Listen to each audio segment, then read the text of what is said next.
Hi there. Wanted to take a minute to discuss the South Carolina Disclosure of Real Estate Agents Brokerage Relationships form. This talks about the relationship between the firm, in my case it's Prosted Realty, and the agents that work for them. Very similar to a law firm where you have attorneys that work underneath the firm's name. And if you were a client of the attorney, you would have confidentiality between you and the attorney and that firm, and you would probably be in a lawsuit against another firm and those attorneys working for that other side. So this is very, very similar to that.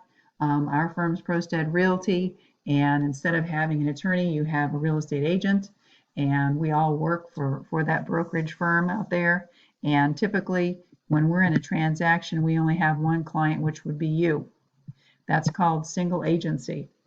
There are times in a real estate transaction where it is very possible that my firm could actually list a home, and both the seller could be listing the house with the firm, and there could be another agent out there bringing the buyer in the same firm to that transaction. If that's the case, that would be called dual agency, where the firm is handling both the buyer and the seller.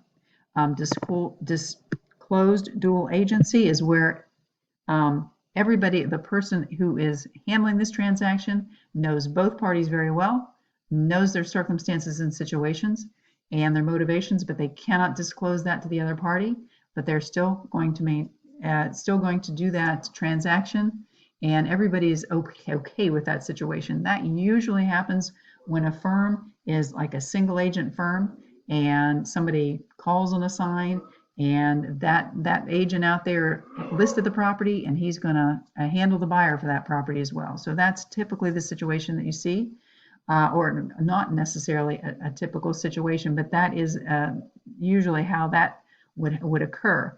What you most often would see would be designated agency, where if another Prosted agent came along with a buyer for your listing, the firm again would be handling both sides of that transaction. But usually, I don't even know who that agent is over there. There's 100 agents in Prosted Realty, and so I don't usually know those people. I don't know their clients. I don't know what their motivations are, and we intend to keep it that way in a designated agency. We are not permitted to disclose that, so there is certainly no conflict of interest, and you can rest assured that the motivations and everything for your sale or your buy are kept strictly confidential. And we're here representing you and you alone as an agent, even though there are buyer and seller in the same transaction. So I'm going to ask you to sign this, and I just wanted to go over that with you very quickly. So again, take a minute to read through that. If you have any questions, please feel free to give me a call and ask.